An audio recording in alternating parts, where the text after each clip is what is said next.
The DC live-action movies have kind of missed it a little bit with the way they presented everything and the storytelling, and just kind of fall short of what we'd expect. So I wanted to give you 5 DC comic books that you should read.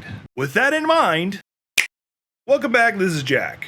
This list is in no particular order. I'm just telling you the ones that as they came to my mind. Let's start off with The Dark Knight Returns.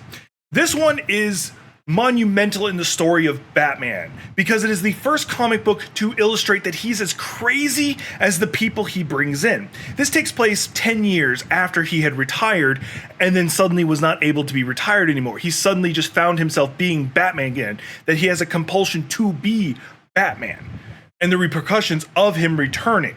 Now, if you don't want to read this one, but you still want to enjoy the concept of it, there is an animated movie for it that is pretty true to the story. If you follow comic books at all, especially DC, you probably know this one already exists, but Kingdom Come.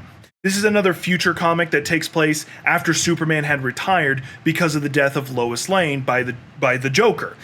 And then when a hero named Morag managed to kill the Joker right in front of everybody, and the court system decided there is no punishment because the Joker needed to die, he felt he couldn't be a superhero anymore, so he retired. This shows you the repercussions of if the Man of Steel had stepped down, and in generally, what is the possible general outcome of all these heroes if they continue on the path that they follow? Bruce Wayne probably being the biggest example. There's rumored to be an animated movie in the works. I don't believe that's going to happen, though. You might not know this, but there is a what-if series for DC Comics. They're called Elseworld, and in this case, we have JLA, a nail. There is a sequel, but you don't need to worry about that.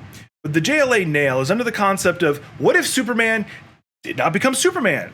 Clark Kent, instead of crashing and being found by the Kents, became found by somebody else and therefore did not step up to become Superman. So instead of you having the Blue Boy Scout up there standing in front of everybody, you have Batman pretty much being the representative of what people think of for heroes.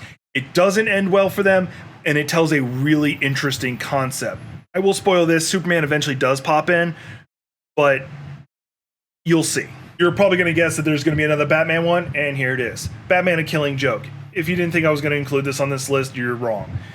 Batman: A Killing Joke is under the story of kind of giving the backstory of the Joker without actually giving a backstory, because even the Joker admits that if he has to have one, he wants it to be multiple choice. But in this one, he kidnaps Commissioner Gordon after paralyzing Barbara Gordon, and then proceeds to torture him, trying to snap his mind, showing him that all it takes is for an upstanding citizen is one bad day to become as bad as him.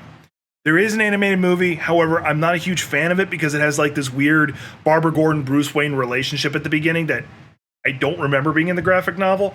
Overall, it's still good if you ignore that part. Last but not least is JLA Tower of Babel. Now, I'm going to straight up tell you there is a animated movie version of this, kind of, where instead of Ra's al Ghul being the main villain, you have Vandal Savage being the main villain, and their goals are slightly different, or methods are slightly different. But it falls into the same concept of, what if Big Baddie gets a hold of Batman's contingency plans for all of the heroes? In fact, this is the comic book that first brought it into existence, that Batman does have contingency plans for everybody, all villains, all heroes, everyone. And what are the repercussions of that happening? I do recommend reading the graphic novel, but if you once again really don't want to, you can see the animated movie that plays along with it. You get the general gist, but it's a really cool concept. The main difference is, instead of trying to scorch the earth, Ra's al Ghul is building what's known as the Tower of Babel, where human language starts getting all kamuckery. There's another word I wanted to use. But I'm sure you all have a recommendation for DC Comics. I'd love to hear what they are. There's a comment section down below. And while you're on the way down there, hit that like and subscribe button. And that way you'll be notified the next time I get a video up. Or you can trash talk me, I don't care. See you on the next one.